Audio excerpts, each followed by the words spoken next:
उद्या कदाचित तुमच्या बायकोने हा प्रश्न विचारला तर वाईट वाटून घेऊ नका, कारण ती काहीच चुकीचं विचारत नाही. विचार करायला लावणारा, हृदयाला भिडवणारा तिचा फक्त एकच प्रश्न.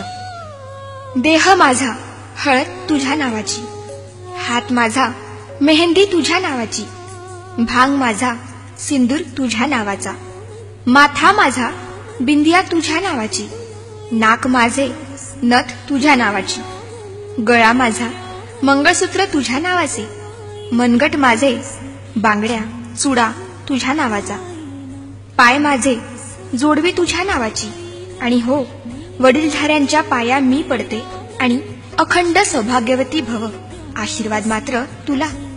वटपौर्णिमेचे व्रत माझे, आयुष्याचे वरदान तुला. घराची काळजी घ्यायची मी, दरवाजावर नावाची प्लेट तुझी. नाव माझे पण त्यापुढे ओळख तुझी. इतकंच काय, उदर माझे, रक्त माझे, दूध माझे आणि मुलं तुझ्या नावाची.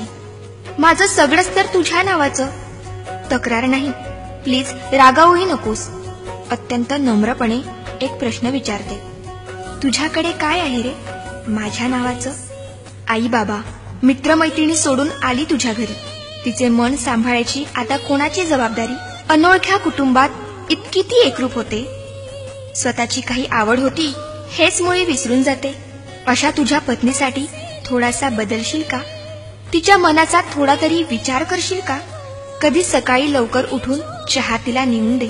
वाफाळता गरम उपमा हळूच पुढ्यात आणून दे. भाजीत मीठ नसले तरी हसून वेळ मारून ने. स्वयंपाकाला कधीतरी कौतुक भरले शब्द दे. साडी मस्त शोभतीये आज, मनमोकळी दाद दे. सुटीत एखाद्या एकटीलाच आपणहून फिरायला ने. मुलगीच समजून हट्ट एखादा तूच जरा समजून घे. वाढदिवस नसतानाही प्रेझेंटचा धक्का दे. वादात स्वर उंचावताच शांतपणे ऐकून घे. पुरुषप्रधान संस्कृती सोडून माणूसपणाला थारा दे.